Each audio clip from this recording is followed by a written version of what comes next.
Who's actually going to get the most out of a premium 5.1 system? Who can safely walk away? And does the price make sense for someone who just wants solid movies and music on a regular weeknight? If you've been staring at the wall of your living room wondering whether a high-end speaker kit will finally make those dialogue lines clear without turning every bass note into a rattling mess, you're not alone. Link is in the description if you want to check the product details on Amazon. When I first started digging into the Klipsch Walnut 5.1 bundle, the thing that kept popping up in the forums was the classic Klipsch Bighorn signature. Those LTS titanium diaphragms promise a tighter, more articulate treble.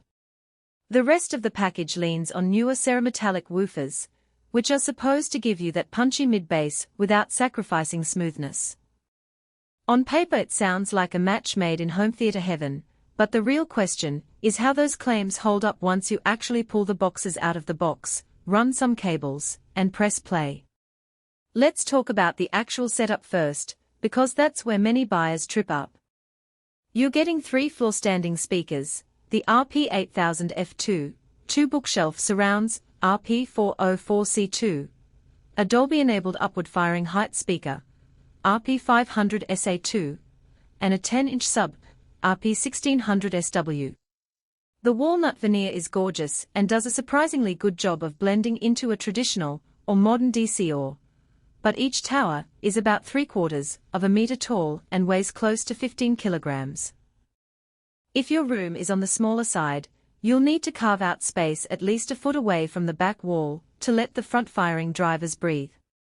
Trying to squeeze them against a bookshelf or a cramped corner will deaden the horn-loaded tweeters, and you'll lose the crispness that Klipsch is known for.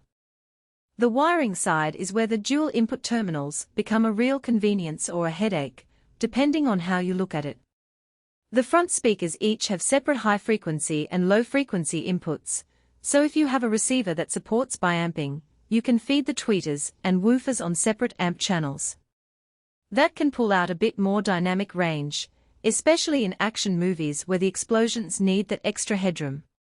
However, most mainstream AV receivers only give you a single pair of outputs per speaker, meaning you'll end up using a adapter or simply plugging into the combined input.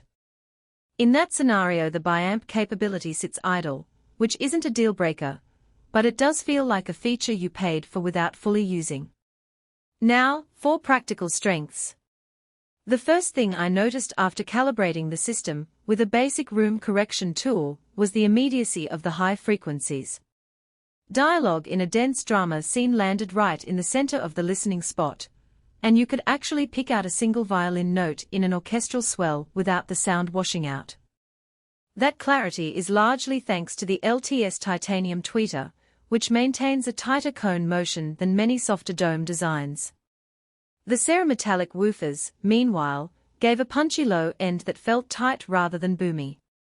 When the sub kicked in during a low-frequency test track, the RP1600SW filled the room with a clean, controlled rumble that you could feel without the whole house shaking.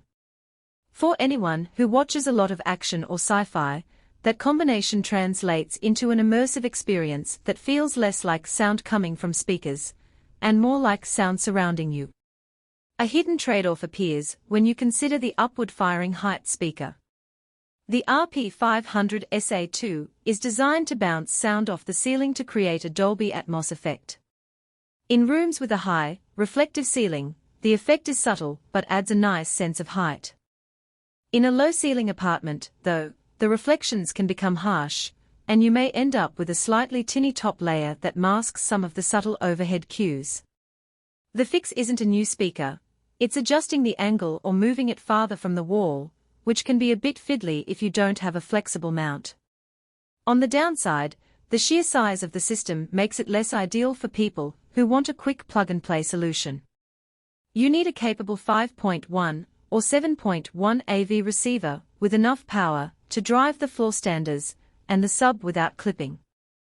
If you're on a tight budget for the receiver, you might find yourself throttling the speaker's potential, ending up with a setup that feels underpowered compared to its specifications.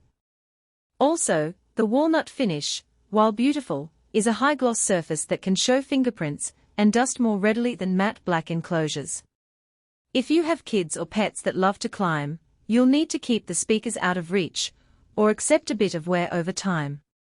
So, who should actually buy this? If you have a medium to large living room, a dedicated AV receiver, and you care about both performance and aesthetics, the Klipsch Walnut 5.1 system delivers a blend of classic horn-loaded clarity and modern bass control that you rarely see at this price point. It shines for movie nights, immersive gaming, and music.